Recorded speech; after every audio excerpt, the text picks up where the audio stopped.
Hi guys, welcome to another video by Optionables. My name is Saket, and recently I received certain video clips on my WhatsApp where we see traders actually trying to trade and they end up losing most of their capital. So the thing is, I was sent this video clip and I was also told, can you point out certain mistakes what these traders have done? So I thought, why not make a video on this where we will all try to learn what mistakes they are doing and how we can use this to improve our trading. So no matter how good a trader we are, all of us will commit some mistake. So even I make a lot of mistakes. So it's a good chance for me to learn from other people's mistake as well. So there are two ways you can learn. One, you make the mistake by yourself and you learn from it. And two, you see what or where the other person went wrong so you don't end up making the same mistake. So today I'm going to play this clip. It's around 3 to 4 minutes long. There are two YouTube videos in which people actually end up taking the trade and the trade doesn't go that well. So we'll watch both of this and try to see what exactly are the key takeaways from these videos. Okay, I just launched some AMRN right here off of this support right here. Bounced up a little bit past this 50 period moving average. Uh, Good thing this chance, good chances think you go green. So maybe make a nice little chunk along 1,000 shares. Let's see what happens with this thing. Okay, come on, just keep on moving. Shit, come on, man. Well, fuck, it's got some support right here, so, maybe it'll hang on to this 16 area, bounce back up. Come on. Fuck! Oh, shit! Oh, shit, dude! What the fuck? I just lost 1,500 bucks. What the fuck? Oh, shit! Oh, no! All right, man. So I guess that was the first video.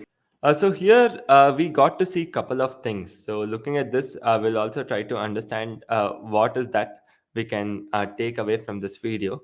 So when you look at this, I feel absolutely there was nothing wrong with what he did. So he did enter the trade after it broke 50-day moving average and because it was finding support at the lower level. So again, if I was using technical analysis, I would have done the same thing.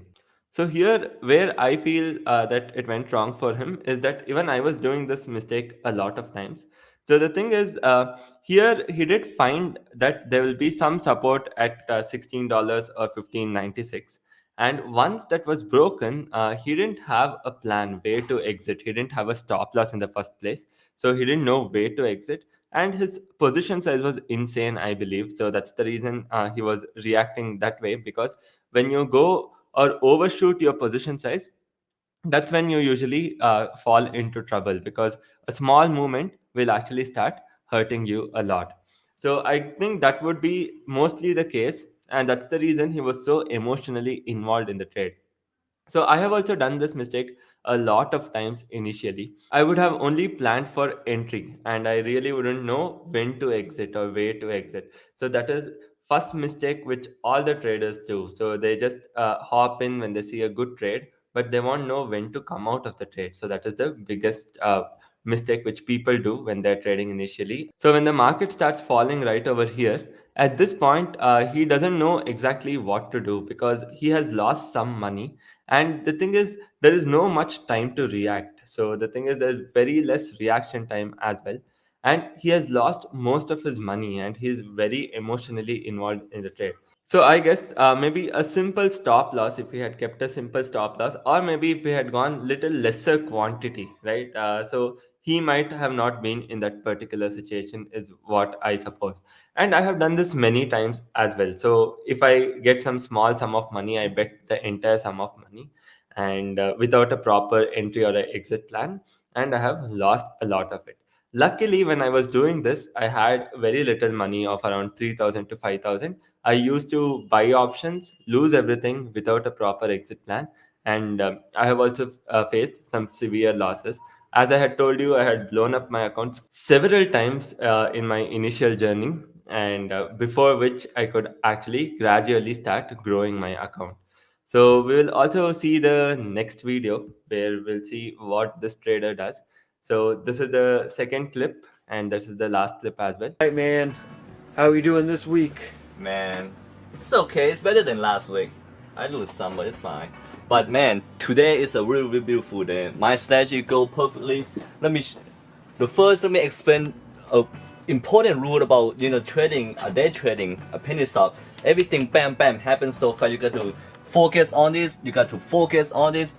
It's like a minute. What's that? Oh, that's a chat for with professional to make sure we're in the same page. You know what I mean? But anyway, let me show you this strategy. As you can see, this stock, I've been looking at this for a long time. It tried to go above $1, but when it did, boom, skyrocket jump. See right now it's about, and it even go above $2. That means this stock at the end of this week or maybe today, it have chance to go to $5. So what I do is I put about 20 grand of share, about $2 right here. This one I got in, I believe, yeah, $2. Wait, you put 20,000 shares in? 20,000 share of $2, so that's about $40,000. 40,000. Man, why would you put that much in there? Man, that's all I got, man. I gotta say, because my grandfather say, you want to be rich, you want to get successful, you gotta take a risk sometime. And my grandfather never lose.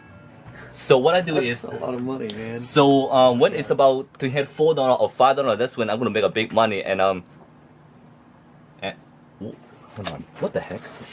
This cannot be happening to me. What? Man, you need to be watching that in case something happens. God, man, just hold on a second. All right, man. Oh my gosh. So, I just. what's it say? It cannot be. It can't happening. What is it? Well, turn You your say- other monitor. Oh.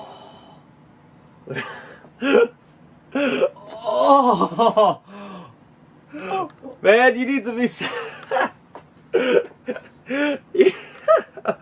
Oh my. Hold on. Let me zoom in. Mm. I did not do the stop loss. I was too exciting to do the stop loss. Why is this happening to me, man? I lose half of my money. It was at $2 something not long ago. Now it's like 99. No, 106. Oh, that happened so fast, man. Hold on. This is a dream. My dad gonna kill me. Oh my gosh. Your dad? Why would your dad care, man? But it's his money, man. I borrow his. He give me the money to go to freaking school. What? So again here, guys, he made the first mistake by borrowing money, obviously. Supposingly that was his school fee, and obviously you don't end up betting something which is so precious, because when something you have saved up for your school, you don't bet that expecting your money to double. So that was quite obviously a mistake.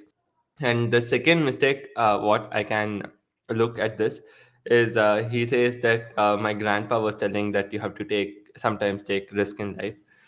Yes, every trade you take in stock market is risky, so you always have some amount of risk. It shouldn't be a trade where it's a do or die trade, right? So this is the same thing this guy did. So he put all his money in a single trade, and trading is a game of probability, so you might win or you might not win. So there was absolutely no right position sizing, because the entire capital was put to risk. Another mistake is obviously what he himself pointed out, that he hadn't placed the stop loss. So I used to do this kind of trade as a revenge trade, to be honest. Let's say I end up losing money in some trade.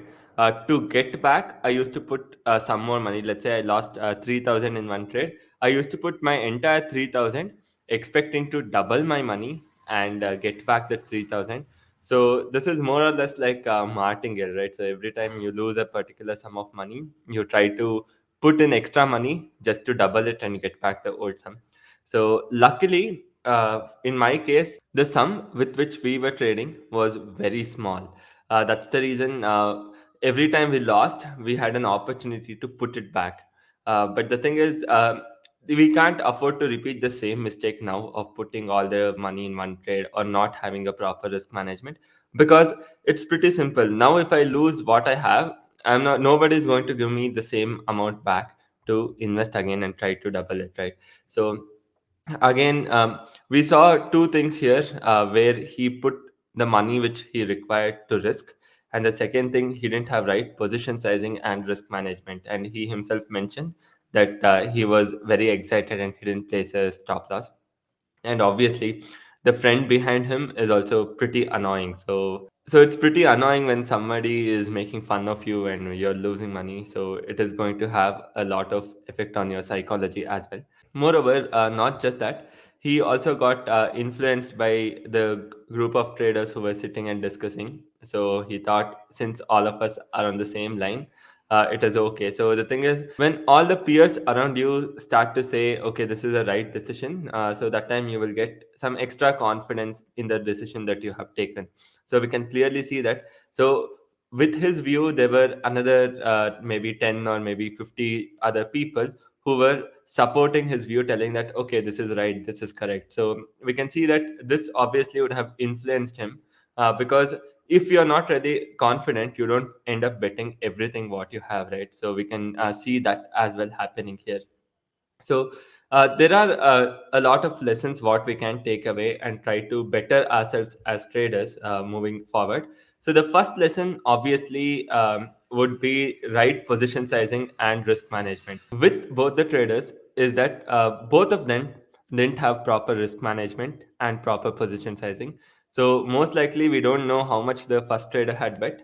I'm assuming that even he had bet a lot of his capital, and both of them hadn't placed a stop loss. So they just knew about the entry. So there was nothing wrong about the entry. So there was a clear breakout. And when there's a breakout, you usually end up entering. So there was nothing wrong about the entry. But what really went wrong is they didn't have an exit plan.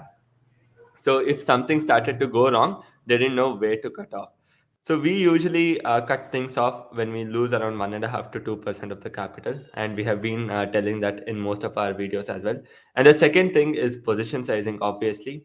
So if you have right position sizing or less position sizing, you won't be emotionally involved in the trade. So you can see that how both these traders were emotionally put down after they saw what exactly happened to their accounts, right? So the first trader was in a complete shock, and the second trader was emotionally put off because he had lost his tuition money and he was now answerable to his father.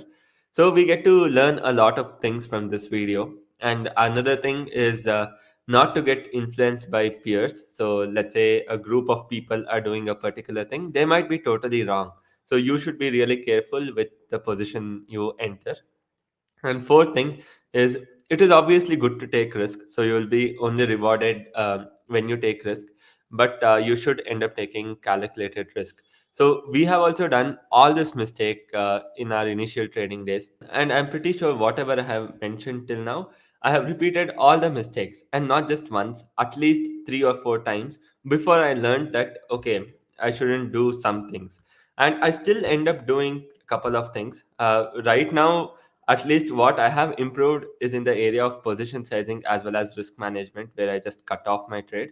But emotionally being involved in the trade, sometimes even it happens to me as well. So even if you look at the first guy telling that okay, it can't break this level, there's a strong support coming in. So when you end up taking the trade, you always look for factors which will support your decision, and it will be pretty hard for you to accept okay, this is wrong, so you have to come out of it and do something better. So that is something again we have to try to improve, right?